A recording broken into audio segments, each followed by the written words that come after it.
O caminho do bem, o caminho do bem, o caminho do bem. Olá, folks! Bem-vindos a mais um Jubilado Cast. Aqui quem fala é Igor, aluno de Biologia, licenciatura pela UFOP.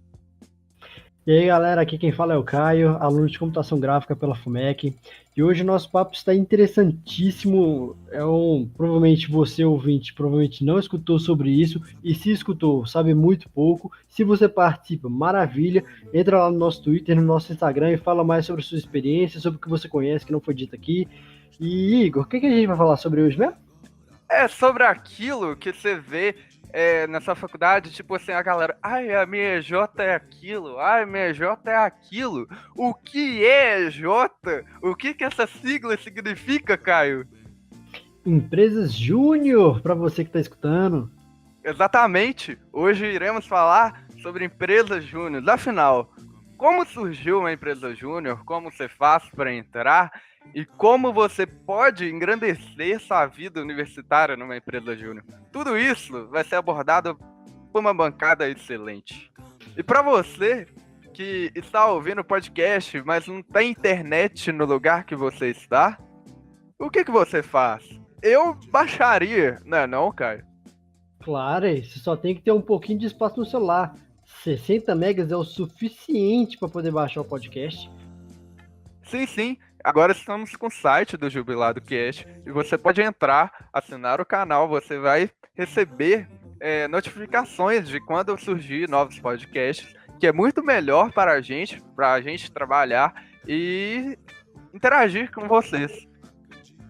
Sim, você vai poder escutar offline, um arquivo muito mais leve e muito melhor. Você vai poder escutar indo na faculdade, indo pro estágio, para iniciação, na república, no apartamento, seja lá onde for. Também temos o Twitter, criamos um Twitter, é @jubiladocast. Você pode seguir a gente lá e falar suas asneiras sobre o que a gente falou, ou elogiar e criticar, ou acrescentar falando algo de errado que falamos. Ou até mesmo contar suas experiências que foram contadas nos podcasts, né? Então bora pro nosso papo. Está acontecendo. Fase racional. Então, aqui na bancada de hoje, temos duas pessoas que já estão há tempos nesse movimento de empresa júnior e elas vão se apresentar agora para vocês. Bom, meu nome é João, eu faço Ciência da Computação na UFOP, Federal de Ouro Preto. Bom, meu nome é Gabriel, eu faço Engenharia de Produção aqui na UFOP também, em Ouro Preto. Bom, agora que se apresentaram, vocês já estão mais ou menos familiarizados com eles. Eles vão contar um pouco o que raios são empresas júnior, porque muita gente acaba que não sabe, só vai descobrir na faculdade. Bom, falar um pouco do movimento Empresa Júnior, na verdade ele foi na França, em 67. Ele, na verdade, foi uma associação de estudantes que queria colocar em prática o que eles aprendiam como conhecimento acadêmico, né? Que eles colocaram no mercado, o que eles aprendiam na faculdade. E foi chegar no Brasil só em 88. Foi uma iniciativa da Câmara de Comércio do Brasil e França, sabe? E eles trouxeram o conceito para cá e aí, com alguns jovens interessados, formaram a primeira empresa júnior na Fundação Getúlio Vargas. Quem foi o fundador, inclusive, é o Rogério Scher. Ele é uma espécie de patrono hoje no movimento. Ele já foi um conselheiro da Natura, se eu não me engano. Ele foi um cara bem grande no mercado. Bom, o que é, na verdade, uma empresa júnior, né? No papel, é uma associação civil, não lembro qual que é a pronúncia correta, sem fins lucrativos.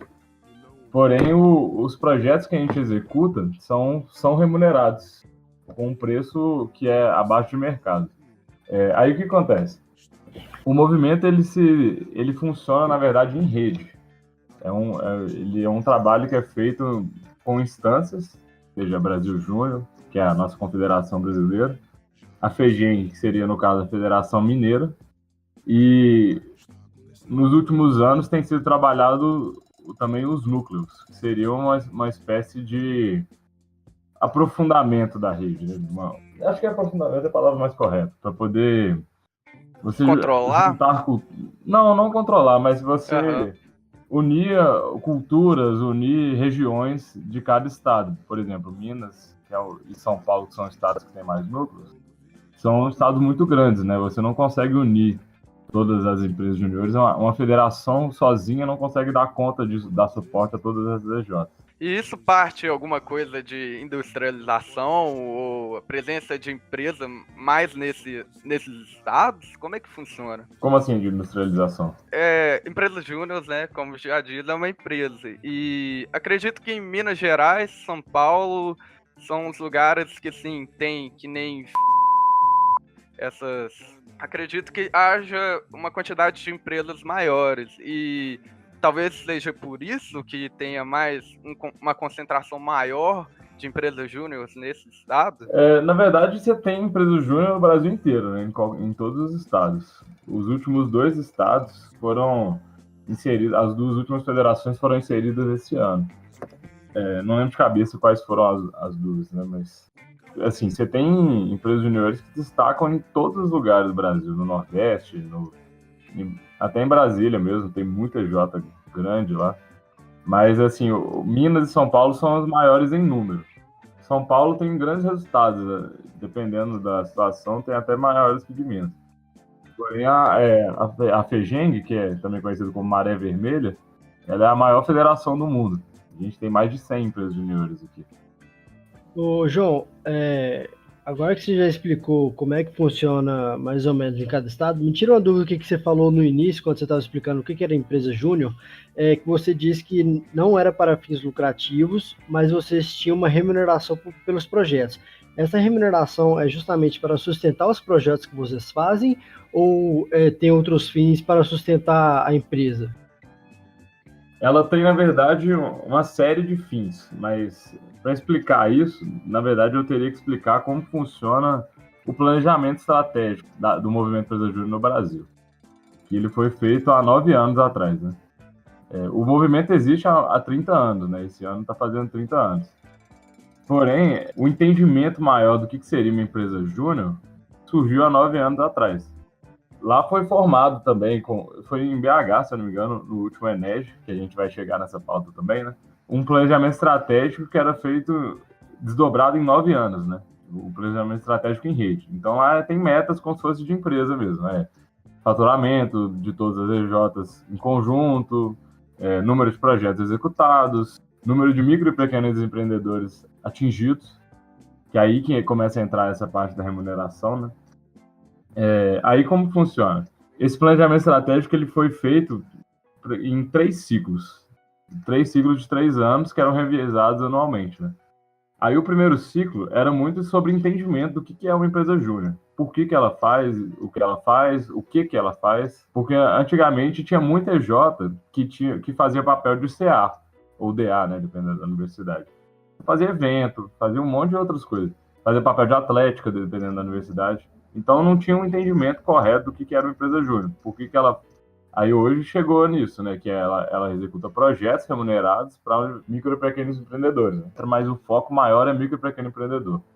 O segundo ciclo foi muito sobre gestão. Existia até o PEG, que é um Programa de Excelência em Gestão. Então é sobre como funciona a gestão na empresa. Né? Sobre você tem uma excelente gestão, você ganhava o selo lá e tal. E aí, só que chegou à conclusão que tá, mas a gente está com excelente gestão, mas o que o cara está fazendo na prática? O que ele está realmente aprendendo? Daí que veio esse terceiro ciclo que acaba agora, que é de mais e melhores projetos. Então, a gente executar o projeto, e ele é remunerado, né, para poder sustentar a empresa, porque não só, assim como respirar para a gente, a documentação da empresa exige também um dinheiro, né? Então você tem que manter o CNPJ regular, tem uma série de... Você tem que emitir nota fiscal. As mesmas coisas meio chatas de empresa, né? E principalmente, né, nem só a questão de sustentabilidade financeira, né? A questão é muito maior de você reinvestir esse dinheiro no empresário júnior daquela empresa. Porque a grande missão, frase de missão do Movimento Empresa Júnior é formar, por meio da vivência empresarial, empreendedores comprometidos capazes de transformar o Brasil. Então, assim, qual que é o grande objetivo? É formar um Brasil empreendedor. Um Brasil mais competitivo, né? Com empresas, governos, universidades melhores, mais ético, mais íntegro, comprometido com a verdade, educador, que empodera essas pessoas que estão lá na empresa e no etc.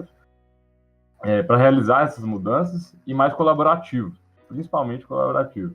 E aí o que acontece? Se você quebrar essa frase em partes, o que seria a vivência empresarial? Que é o grande diferencial, né, da empresa júnior. Ele é dividido em 3 pilares de aprendizado. O primeiro é por projetos, né? A gente executar os projetos de acordo com a carta de serviço de cada empresa é feita de acordo com o curso, né?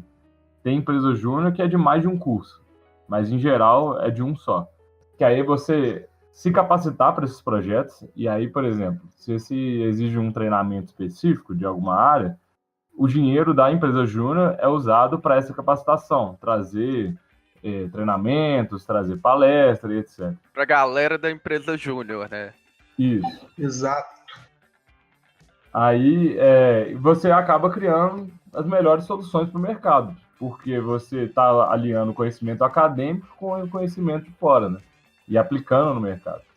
E acaba que também isso fomenta muita ideia, né, na cabeça de quem está na empresa júnior, porque eu acredito que o Brasil talvez seja um dos países que tem mais gente empreendendo, tentando evoluir.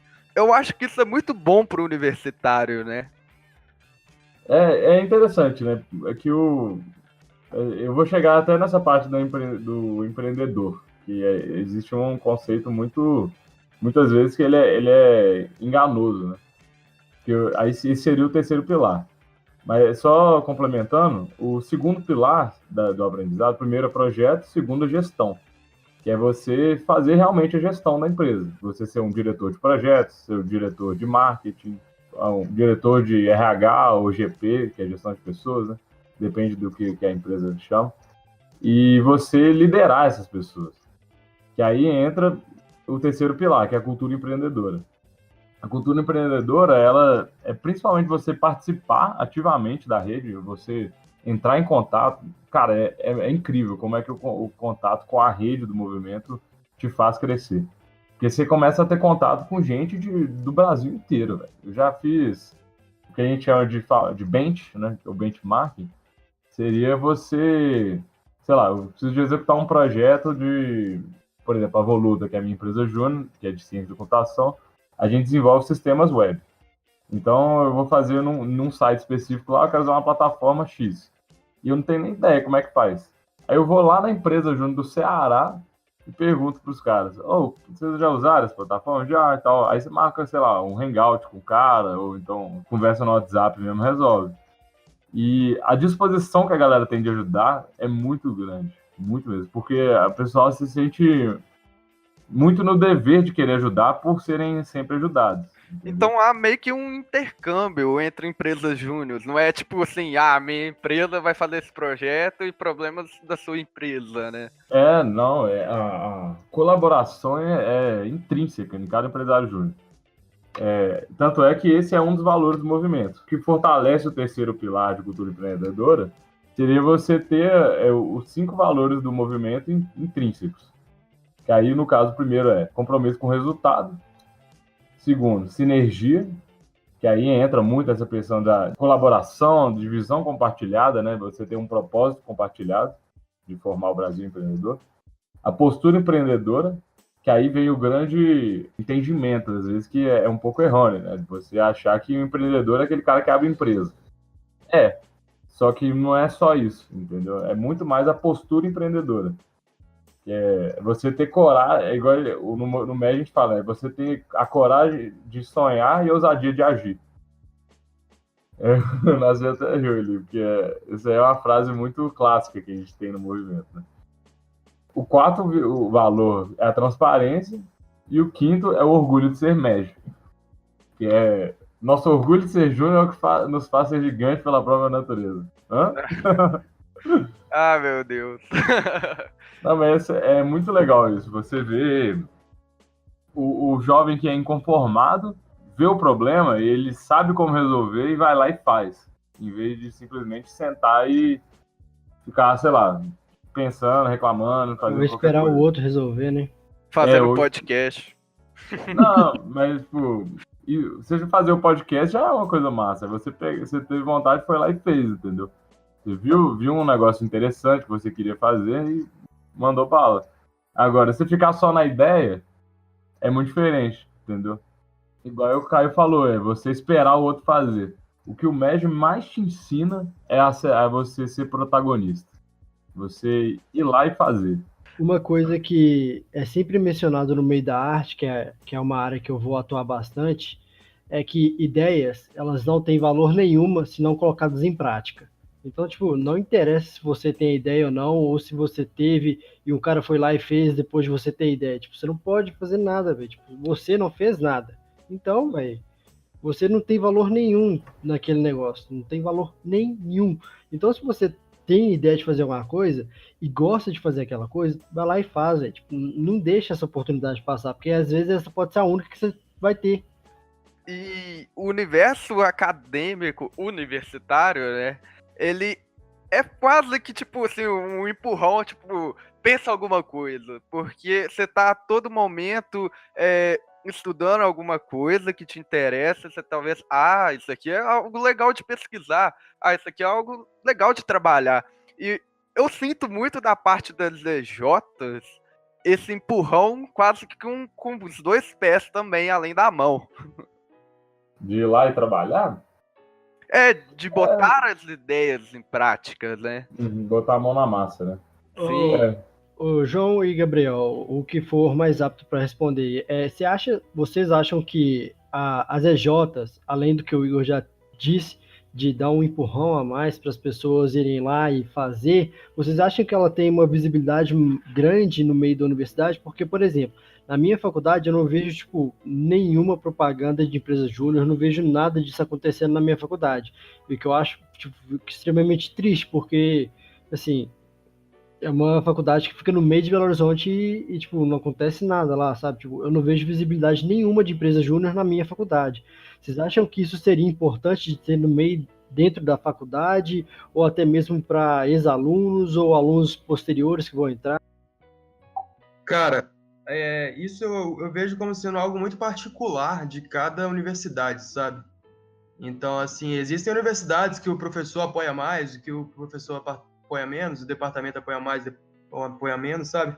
Mas, assim, a gente, em particular, aqui na UFOP, a gente vê que quando você conversa com todas as empresas júniores, tenta entender um pouco como que está acontecendo as coisas e tudo mais dentro do sistema deles, você percebe que um grande desafio, muitas vezes, é o próprio departamento, sabe?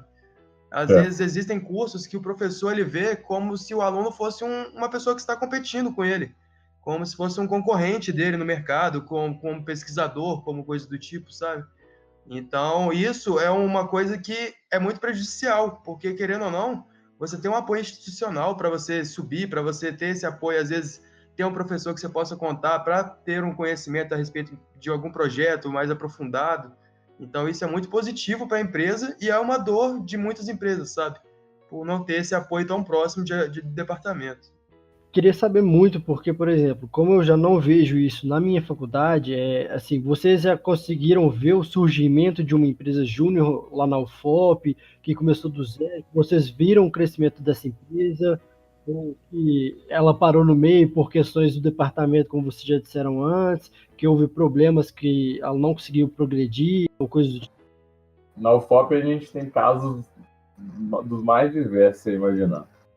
Eu fundei a minha EJ aqui, há 2 anos atrás. É mesmo? Não sabia, não. Eu e mais 11 colegas. Mas a gente não tinha nem ideia do que era MED, que era Brasil Júnior, não tinha ideia do tamanho do negócio, né? Mas aí, tipo assim, era querendo fazer um negócio diferente. Então, o que exige é muito mais você correr atrás, sabe? Você procurar saber. E claro que tem um apoio, né? O Core ajudou muito a gente. O Core é o núcleo daqui, né? Daqui da UFOP. Mas lá, por exemplo, já teve iniciativa aqui dos cursos de nutrição e educação física, que já não tem mais, sabe? Já teve EJ aqui que sumiu, ficou um semestre inteiro aqui sem ninguém saber notícia. Aí do nada os caras surgem fazendo projeto. Então é muito bizarro. Tipo assim, você tem de tudo, né, cara? O que é muito peculiar, igual o Narciso falou, o Gabriel falou, né? Cada departamento tem professor que apoia, tem professor que acha que é concorrente, não sei o quê. Então, tipo assim, eu acho que é muito mais você procurar quem está interessado e procurar a própria rede, que os caras te ajudam. Em BH mesmo tem um núcleo que chama BH Júnior. E aí o núcleo ele fomenta criar novas empresas juniores, fomenta o surgimento, né, a expansão da rede. Voltando um pouco mais na pauta aqui, como vocês falaram aí dos núcleos, dos departamentos, poderia dizer ao certo que existe só um regente das empresas júnior da faculdade ou dos núcleos? Porque, por exemplo, vocês falaram que o departamento barra muito algum crescimento de alguma empresa ou não deixa ela começar a existir, ou você acha que recorrer ao núcleo é o maior impacto que tem assim na criação da empresa? O núcleo é a federação, né? Depende da região. Por exemplo, BH eu imagino que seja melhor o núcleo por eles estarem mais próximos, né? A federação tem mais 99 EJs e 100 EJs, fora as que não são federadas, para poder tomar conta. Mas eu acho que, tipo assim, no meu ver, cara, das experiências que eu já tive, até com os departamentos daqui da UFOP mesmo, de outros cursos, muitas vezes o professor ele barra por falta de entendimento, por achar que aquilo lá é laranja da universidade. Já teve casos assim, que o pessoal achar que vai competir com ele, de achar que a empresa junto não serve para nada, de realmente não entender o que está acontecendo, não procurar saber também, né? Não se abrir para procurar saber. E muitas vezes o núcleo, ou a federação mesmo, eles podem trazer um pouco dessa visão por já estarem imersos na rede, entendeu? Eles já terem um conhecimento sobre, já tem, tipo assim, o que levar para o professor que está com esse empecilho. Agora, falando um pouco mais, assim, um pouco mais fora do movimento e falando mais da vida do estudante que está numa EJ, o que isso agrega na vida acadêmica? Porque, cara, é uma coisa impressionante, porque quando alguém entra numa EJ, fica numa felicidade, mas passa um aperto o semestre inteiro. É uma relação de ódio e amor ao mesmo tempo, eu não entendo. Cara, é uma situação complicada. Isso aí é até uma coisa que, por vezes, chega a fazer com que algum professor queira barrar a situação, sabe?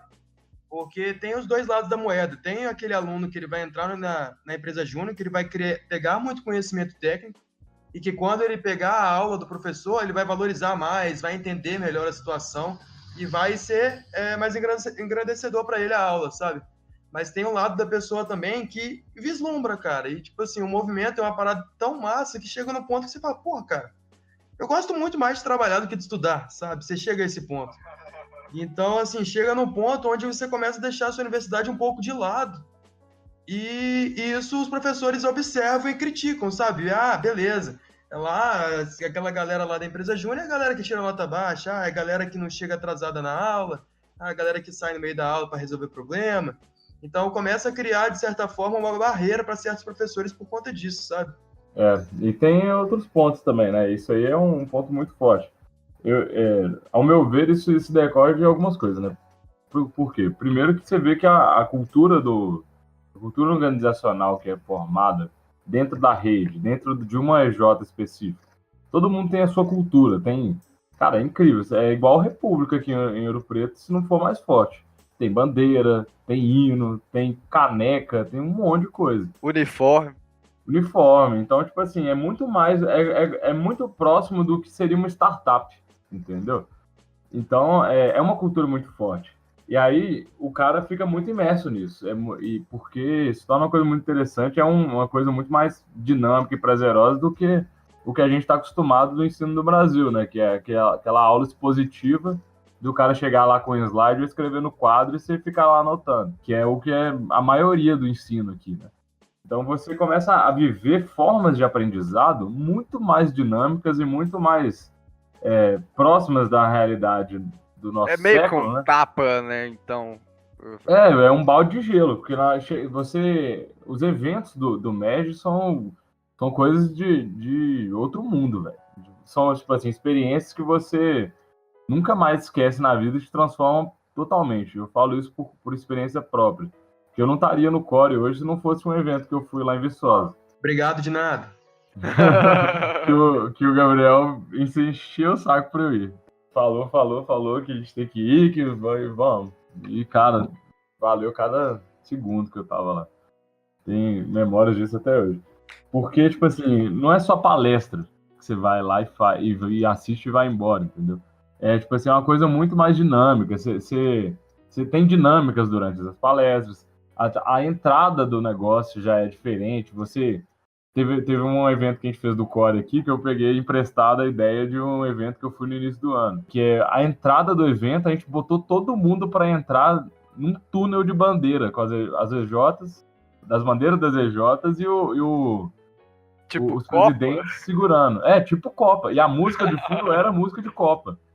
Os caras já entraram pirando lá, gritando, não sei o E a quê. galera falando, corre! Entra! Corre!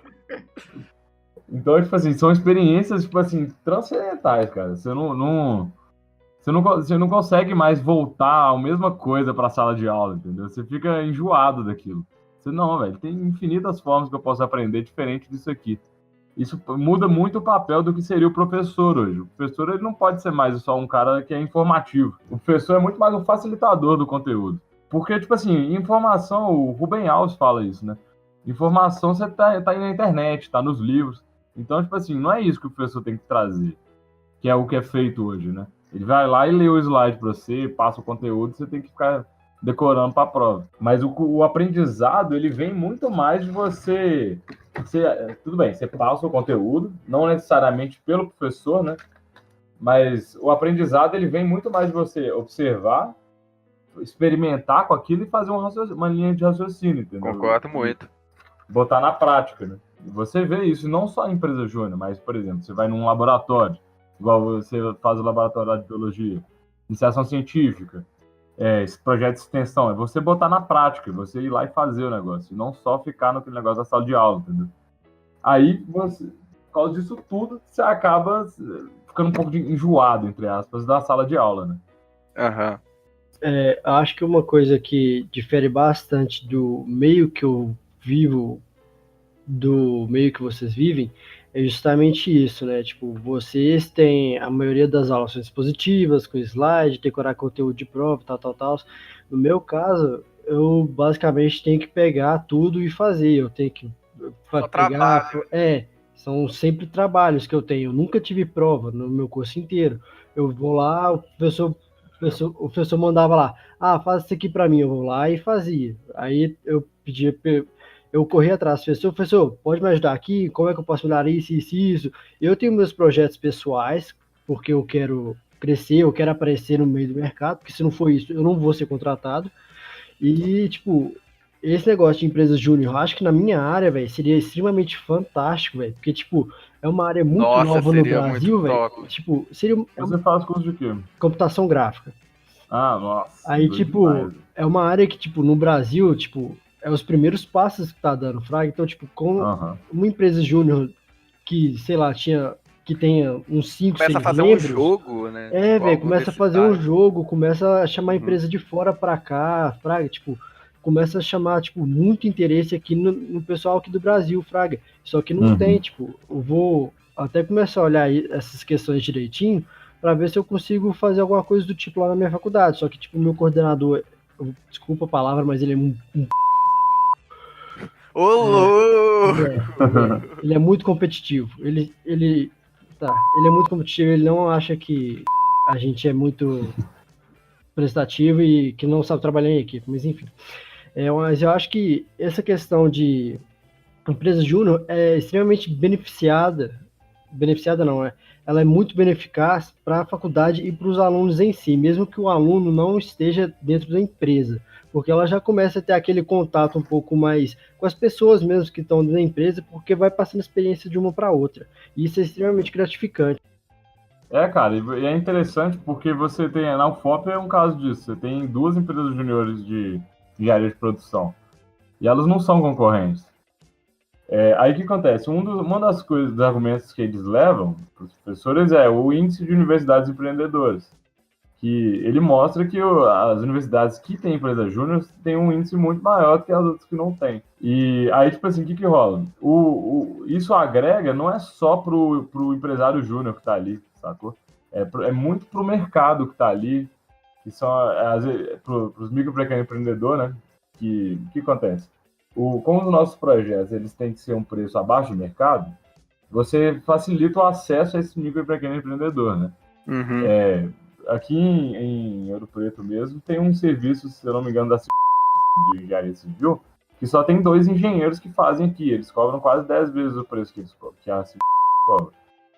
Eu acho que é se não me engano. Mas eu sei que é de algum de engenharia. Aí o que acontece? O impacto ele é de uma via de mão dupla.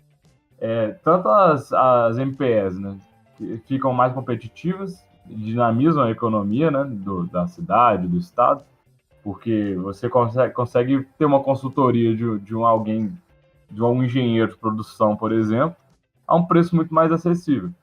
E os empresários ganham essa experiência, eles se tornam pós-juniores bem diferenciados, que você tem empresas gigantes, igual Ambev, você tem Caixa, Kraft Heinz, Bradesco, Cicobi, Globo, são empresas que mantêm o movimento, que são as mantenedoras do Brasil Júnior.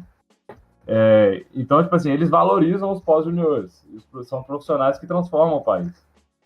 E aí, nisso, se torna meio que um ciclo, né? Que é o movimento, ele consegue mais respaldo diante dos órgãos representativos e expande a situação. Assim, eu vou dar uma cortada que a gente já tá há 32 minutos falando. Eu falo pra caramba. Não, tá bom. Só vou adiantar para a próxima pauta. Então, para quem assim gostou do papo, às vezes tem uma empresa júnior na universidade, como que é para entrar numa empresa júnior? Porque eu não vejo quase nenhum anúncio, pelo menos no nosso prédio, falando assim: você quer trabalhar na empresa júnior? Essa é a sua chance, venha. Isso é outra coisa que é particular, sabe? De cada empresa, de cada universidade, tudo isso, sabe?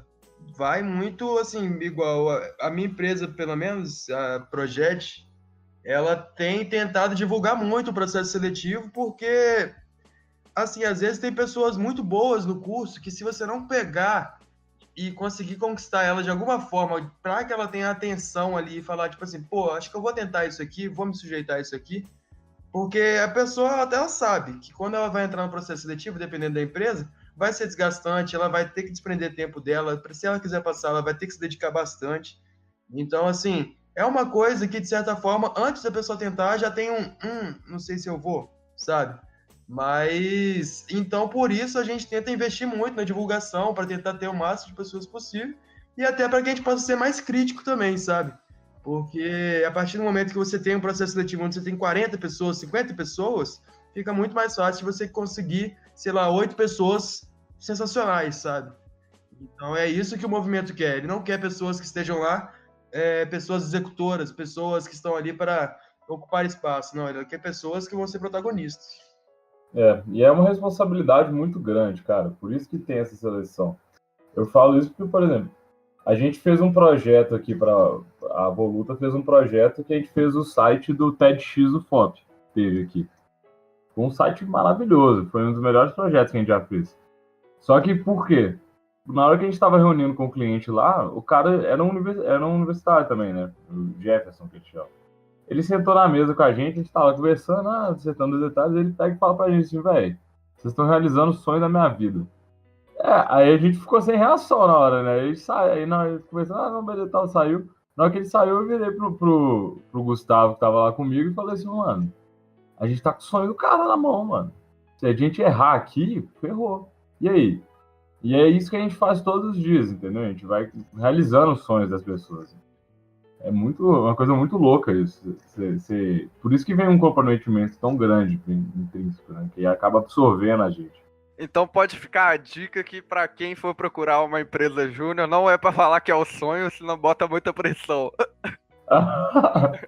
Não, assim que é bom, cara. Assim que é bom. Só dá mais vontade de trazer resultado. Não tem coisa melhor, cara, do que você acabar um projeto, você olhar o sorriso do cliente e depois falar: caraca, isso aqui eu não esperava, isso aqui. Nossa, isso aqui é muito mais do que eu esperava. Que muitas vezes é o que a gente escuta, sabe? Às vezes a pessoa paga aquela coisa tipo assim: ah, vamos ver o que esse pessoal aqui é capaz, sabe? E quando vê, se surpreende, assim, muitas vezes positivamente, né? A gente espera. E aí você vê o impacto que você está gerando, né? Você vê o cara usando isso que você está fazendo, isso fazendo diferença para ele. Bom, agora que vocês divagaram bastante sobre o que é um EJ, sobre a vida acadêmica, como surgiu, como que faz para entrar, agora vamos falar de algo que até um tempo atrás eu não fazia ideia do que era. Vamos falar do Enej, né? É o Encontro Nacional de Empresas Juniores. E ele tem 25 anos de existência. Ele acontece anualmente, né?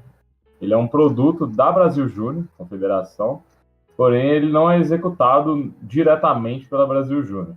A BJ, que a gente chama, né, faz uma seleção dos coordenadores, do coordenador geral do evento, que apresenta plano financeiro, planejamento de infraestrutura, etc. São vários no Brasil inteiro que apresentam cidades para serem candidatas ao Enej do ano que vem, de cada ano, né?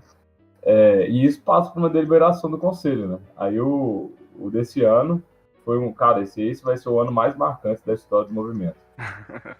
É sério, não é papo idealista, não. É porque que acontece? Foram apresentadas duas cidades, né? Daqui de Viçosa e Ouro Preto. Só que o Ouro Preto teve uma visibilidade muito grande por ser uma cidade histórica, que o tema do Enej desse ano é Entre o Legado e o Sonho. Porque aquele ciclo de 9 anos que eu falei com vocês, ele fecha agora. Ele acaba. Ninguém sabe o que vai acontecer. E vai ser... eles elaboraram, né? Vai passar o conselho da BJ, que é formado por presidentes dos conselhos de cada federação.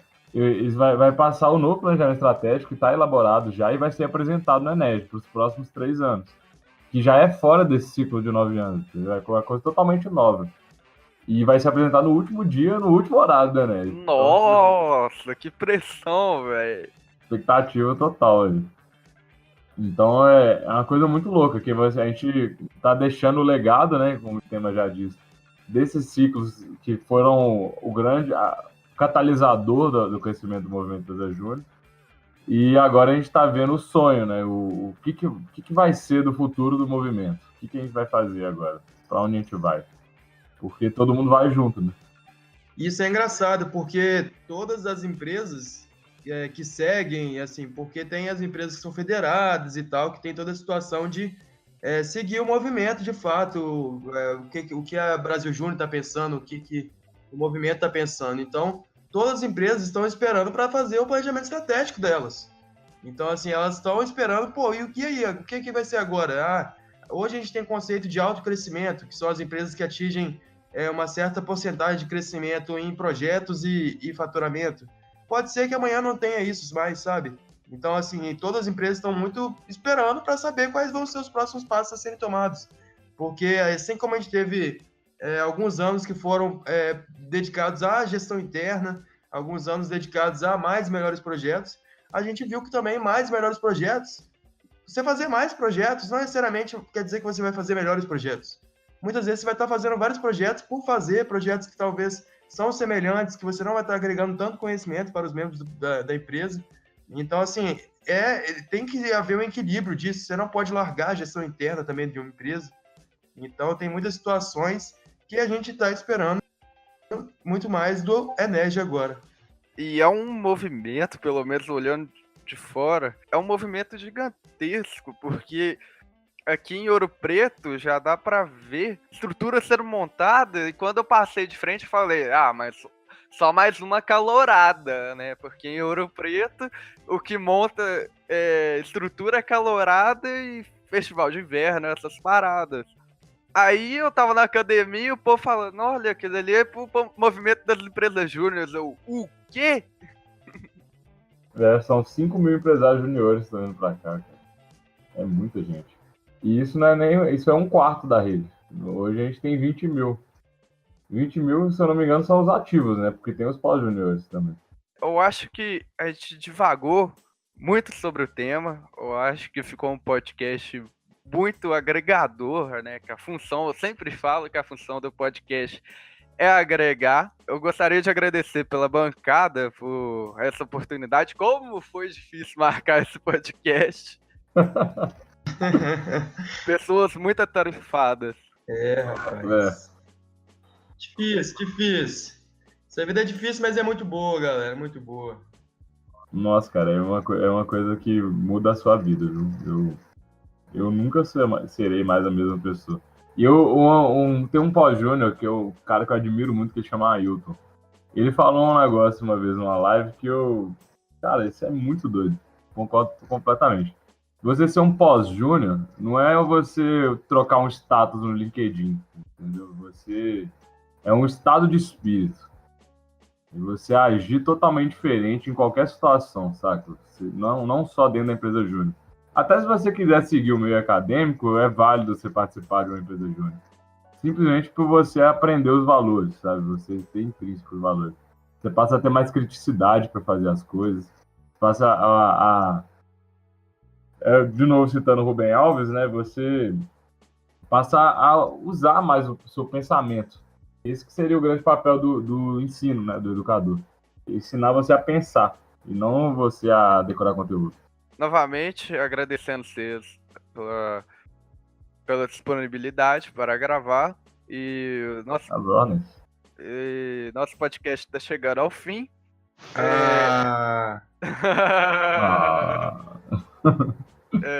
Agradecemos muito você também, ouvinte, que ouviu até o final. Se não escutou, infelizmente não vai pegar toda a carga de conhecimento que foi depositada aqui.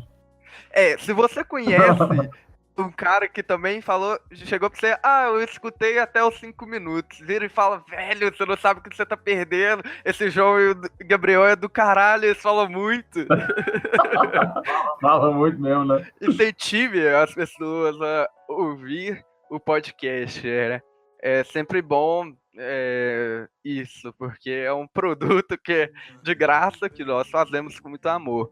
E é isso, nós agradecemos muito pela atenção e até o próximo episódio. Bom dia, boa tarde, boa noite para quem estiver escutando.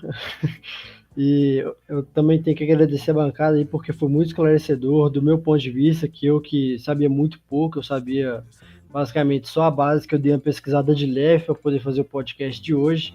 Eu agradeço por isso e pelos ouvintes também, que eu acho que quem não conhece vai agregar bastante para quem escutar até o final, claro, mas é isso aí, velho. Valeu aí pelo tempo de vocês. Muito obrigado pelo convite, galera. Valeu pelo convite, tamo junto aí. Precisando, tanto vocês quanto a bancada aí. Tamo junto. Tamo junto. É isso, terminamos mais um podcast.